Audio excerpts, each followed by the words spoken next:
Well, it finally happened. Tesla finally released full self-driving version 9.0, I think somewhere around 2 to 3 years after Elon Musk first mentioned it.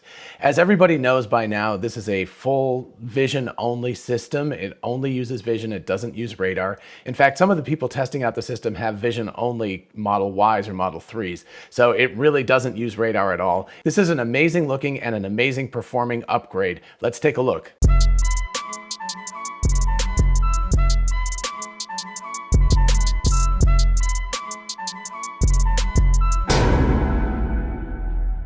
Hey y'all, it's Dr. Know-It-All. So as you can tell, still very much, in progress here. Been working on the kitchen and getting clothes and kitchen and stuff like that ready, because you got to eat and all of that. So anyway, this is taking its time. But in the new studio, sorry for all the very echoey stuff, but hopefully this will work in general. But I really didn't want to wait any longer because I'm so excited about the full self-driving beta and the folks who are lucky enough to have gotten it. I wish I was one of those people, but so far, no. Anyway, Tesla, if you're out there, I would love to be a part of this system eventually. But of course, the hope is that everyone in the wider world who is driving a Tesla will be able to get access to this within a month or so, which probably means about 2 months. So maybe by September or October, we'll all get it. But anyway, fingers crossed. It looks fantastic so far. It looks like it's behaving really, really well. Anyway, what I want to do is I want to look at some pictures from videos that people have taken so far of driving it. Mostly this is at night because of course this thing was just released at midnight California time. So it's a lot of dark stuff, which is really interesting and kind of cool looking. But I didn't want to really do video because I think you should go and watch the videos. I've linked them all in the description. Just to make sure I've got everybody, I have Teslatino, which is a great name, by the way. I have Dirty Tesla and Chuck Cook. So check out their 3 videos. Again, like I said, they're all in the description so you can actually watch this thing interactively. I'm going to hopefully, fair usage-wise, utilize some screen grabs. I want to kind of examine what it looks like full self-driving is doing under the hood and how it has improved since the last version. So let me switch so you can look at the pictures and let's take a look. All right, so let's start with some screen grabs that Dirty Tesla did. Unfortunately, I believe that there is a key somewhere, but nobody has posted it as far as I know yet. If it does get posted, I'll put a link to that in the description as well. But I think I figured out what most of these colors mean. It's not too difficult to figure out. Anyway, full self-driving beta, a whole bunch of stuff that says this is beta. So let me go on to the next one. This gets more interesting, of course, because then we talk about the improvements. Driving visualization has been improved to better support full self-driving capabilities when FSD is engaged and apps are not displayed, which means that when you don't have other stuff going on, the driving visualization will expand to show additional surrounding information. To disable this, do blah, blah, blah, blah, blah. So anyway, what that actually means is, and we'll see this in the photos, is that this driving visualization is much, much larger than it used to be. It's very, very cool looking stuff. And then the last thing, still need hands on wheel, right? So that's what Dirty Tesla put across the top. But it does say that the cabin camera is actually checking you out. It's unclear how much it's working. You still have to be touching the steering wheel.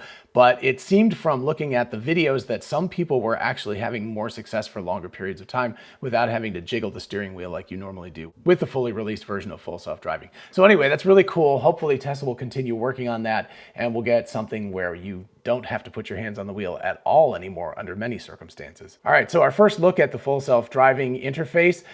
This is an intersection. This is super, super cool. I mean, if you look at this, you can see it's got all of the lights displayed. It has created a little box that shows the intersection itself. You've got the lines for all of the traffic. You've also got what people are calling a tentacle. I've always called it the projection, the trajectory projection. But anyway, it's slightly teal now as opposed to blue. It's the dotted line that's going away. We'll see more of this in a little bit. And then you've got red, it seems to indicate the edge of the road itself. Yellow indicates the edge of the lane or the direction of traffic, not the lane. There's white for the, if you've got a 4-lane road, so you've got 2 lanes on the right and 2 lanes on the left, you'll have a red on the far right, which indicates the edge of the road. You can barely see that on the right here. You'll have a red on the far left at the edge of the far lane, so that shows the boundaries of the road itself.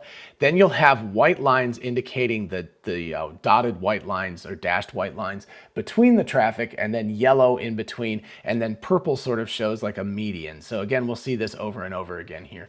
This is an amazing shot. This is Holmar's catalog that did this. Sorry, I forgot to mention his name at the beginning, but anyway, he was definitely one of the ones who did very, very early posts. But this is an incredibly narrow road. I mean, right, you've got one-way traffic, but you can see how tightly packed the cars are. And if you watch this video, and again, it's linked in the description, you can see this car just cruises right down there, no big deal at all. It's very impressive how well it handles very, very crowded situations. So here you've got another indication. You can see the kind of purplish blue in between the lanes, but more interestingly, it's actually, if you look at the intersection that it's crossing, it's sort of mapped out these diagonal lines that sort of show the flow of traffic in the other directions.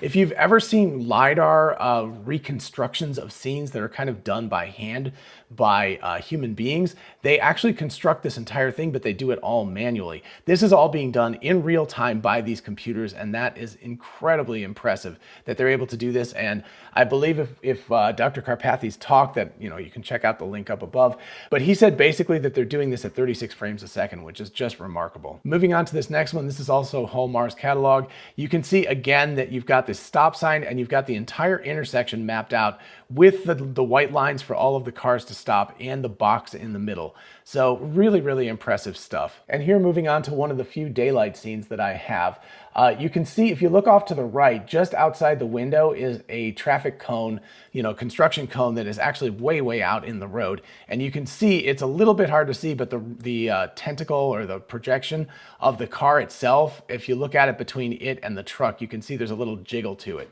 So it's actually moved itself out of the way of a very dangerous situation of a traffic cone sticking out into the road. So really, really nice job there. And here's another indication of the same thing. You've got yellow in the middle, but you've got all the traffic cones.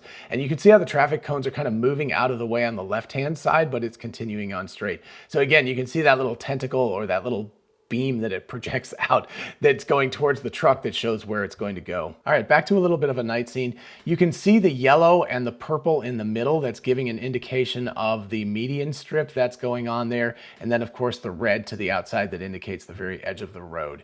And here's really interestingly, you can't see this so well in the still frame, but this is a speed bump. This has been the bane of full self-driving.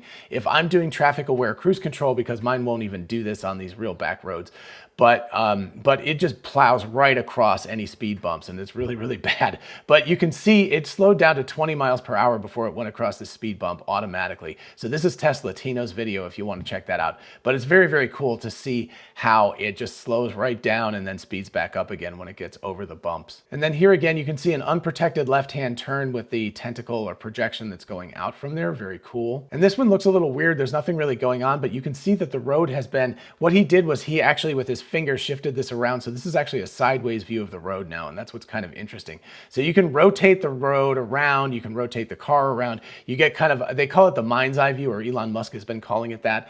A lot of people call it a bird's eye view with other automobiles, but it's very, very cool that you can do this now and you can spin it all around and you can basically look at it from any angle. And here we're coming up against a T-junction. So right, there's a wall in the front, but obviously the car with the little projection path is going to avoid all of that, but that's also very cool. And here again, you can see there's multiple lanes of traffic going both directions with the purple sort of median a little bit, the yellow in the middle.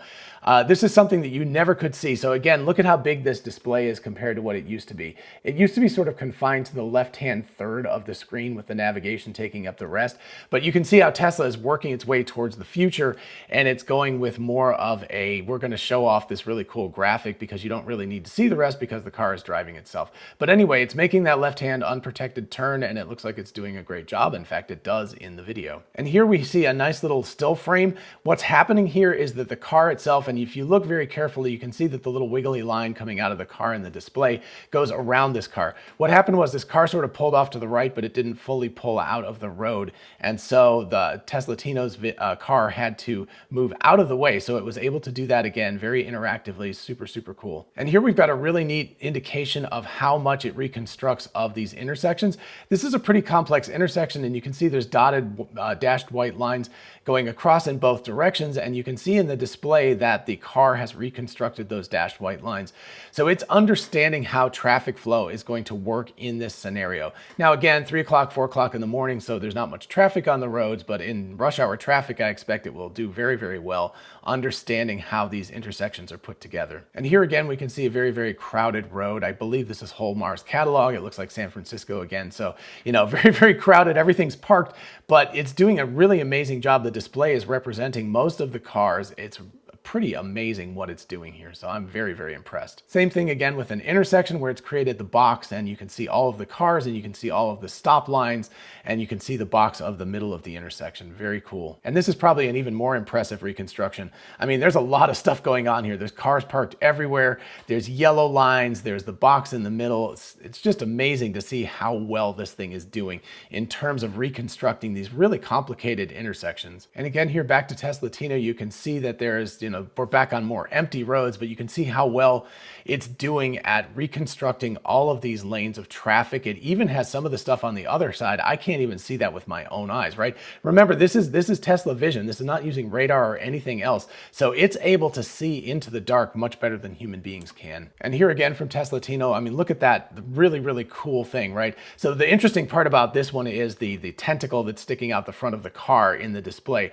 It's showing kind of an S curve. So it's making the turn, and then it's going to make an immediate right turn into the parking lot. And that is really, really cool stuff, right? It's not stuck with just like, okay, I'm going to do a left turn and then I'll think about it and make a right turn. It's already trajectory planned itself into the parking lot in the correct path. And this image is super cool just because you can see the trajectory of this car is still going forward even though it's in a parking lot. So it's able to continue navigating in a parking lot, which is impossible with the current version of full self-driving. And here we have a super cool image from Dirty Tesla. I mean, this is driving on a dirt road with grass on the sides, and the car's doing great. You can see that the teal line extends out a great deal of distance, and it's noticing what the edges of the road are, and it's not having a problem at all with a dirt road, which is pretty cool. And here's a little bit more of a close-up from Dirty Tesla. You can see what it's doing is it's waiting for good high-speed traffic crossing, or high-speed crossing traffic. Anyway, so it's waiting here. But the really cool part with this is you can see the indication of what's going on, but notice that the line, the projection line, the tentacle coming out the front of the car is white. So it has an indicator, and we'll see some more pictures of this in just a minute from Chuck Cook. But what it does is it turns teal blue as it knows what it's doing. So as it understands how to drive, that little dotted line goes from white to blue. When it's all white, it knows where it wants to go, but it will not go there yet. So you can see this is all white and it's just hanging out waiting right now. So that's really cool. The other cool part about this image is that you can see the fuzziness. So there's clearly a fuzziness that's being utilized here to indicate how well or what kind of confidence the neural network has. This is a really, really cool system, right? As a neural network, like, you know, researcher myself, it's always like, how do you represent this stuff to human beings? This is a really cool way. What it's basically doing is smudging out the areas it doesn't know. So it understands the edge of the road on the right next to the car very, very well. So that's pretty, you know, pretty well drawn in red. But look at the other side. The other side is a very, very light, kind of smudgy red on the left-hand side of the road because it doesn't understand that as well. It also has a good representation of the stop sign, and to the right, it's got very solid, you know, yellow and white lines, but to the left, it doesn't. And across the street, it doesn't have very solid stuff. So it's using that kind of like decay of the image quality as a way of indicating how confident the neural network is. And I think that's just fantastic. Really good job, interface designers. That's an amazing job. So speaking of that teal line and white line, you can see that the line out the front of the car is kind of teal for, you know, maybe a dozen dots, and then it turns white. So it's basically giving an indication of how confident the car is. So the car is saying like, oh yeah, I'm gonna make it a little ways and I'll be fine, but in the future, I'm a little bit more worried about that. So that's a good visual indicator. If you're kind of controlling the car and watching it drive, if that line goes from like all teal the whole way down and down and down, and so it's only a couple of teal dots left and it's mostly white, you know that the car is losing confidence in where it's going. So you might need to take over at that point, right? So that's a really, really cool indicator again, UI development, super cool, nice job, guys. And here, if you look at the display, you can see how Dirty Tesla has turned the car display around. So we're now looking kind of like a down 45-degree from the front angle of the car with its lights on. So that's really, really cool that you can spin it around and you can look at it from any angle. And again, here, this really shows the dotted line very well. You can see the teal going forward to make the unprotected left. And as it gets to about the middle of the opposite lane, it starts to turn white. So again, that gives the indication of how confident this thing is in the motion that it's doing. And this is a still from Chuck Cook's video, and it shows this even better. You can see the teal line is about 50% of the way up the tentacle, right? So it's like that to across the intersection, and then it starts to turn white as it gets to the place that it wants to turn. So again, you can see that the car is not completely confident of where it's going. Also notice the car parked on the lawn on the right-hand side. That's pretty cool that it recognizes that and displays it now. And here, speaking of that tentacle, you can see that it's very, very short and it's also white. So the lights are red, so it's not going to go anywhere. So it's telling you that it's not going to go anywhere, and it's also probably not super confident because that tentacle is pretty short. But then when we get to this back road, you can see the tentacle is extended and it's become teal or bluish the whole way. And it's also again showing cars parked in driveways and stuff. Really, really cool visualization. Again, same thing in terms of the projection, but notice that it's going right past two cars and it's got those guys visualized, and you know, it's running right between them. So very, very confident in a very tight driving situation. This image is more from a parking lot, but look at how cool it is. You can see that there's a smudgy area to the left, which is kind of an alleyway, I think, that goes back between some shops. And then on the right, there's parking, but it thinks it's the edge of the road, but it doesn't know. So again, it's kind of smudged it out, and there's like a white smudgy, it looks for all the world like you've done a chalk drawing and then you've taken like water and you've kind of wiped it off a little bit and smudged it out. It's a really, really cool interface, and it does give a definite sense of uncertainty. And that is a really, really hard thing to display. So I'm just like super impressed with the UI developers at Tesla AI. That's just super cool stuff. Really nice job, guys. Here again, you can see that there's some smudgy areas around where the car is stopped, and of course that the projection line, the tentacle is all white. Chuck Cook said that it actually stopped too early. It should have been up at the white line that you can see under the red light, but it didn't stop there. I think it got confused, and that's why that smudgy stuff is there. And then here's a cool sequence of two images that show that projection confidence that it has. So notice as it goes into this right-hand turn, there's only like two teal dots and the rest are white. So it's unconfident of this turn, but then watch as we go to the next frame, as it's turning, now it's confident. So it's like, I'm all good, right? So you can see how the teal dots versus the white dots are giving an indication of how confident the car is. And as it moves into the turn, even if it's got just a couple of teal dots, it will probably go rather slowly, but it will continue forward until all of them turn white. But as more and more teal dots appear, the more confident it is, and the more quickly it will drive and the more confidently it will drive. All right, so that's a quick, I guess not so quick, it's like a 20-minute look at some of the interface elements and an examination of how the kind of mind's eye of the neural network is being projected, the ways that the UI or user interface is tailing in with the neural network itself and doing an immaculate job of projecting confidence or lack of confidence, giving so much information to the drivers, giving so much information to Tesla itself. But of course, Tesla has access to the raw data, so they don't need it as much. But I imagine their engineers enjoy this too, because of course, at a glance, you can see it without having to have all of that numerical projection that's usually there. You know, it's like 17 frames per second, blah, blah, blah.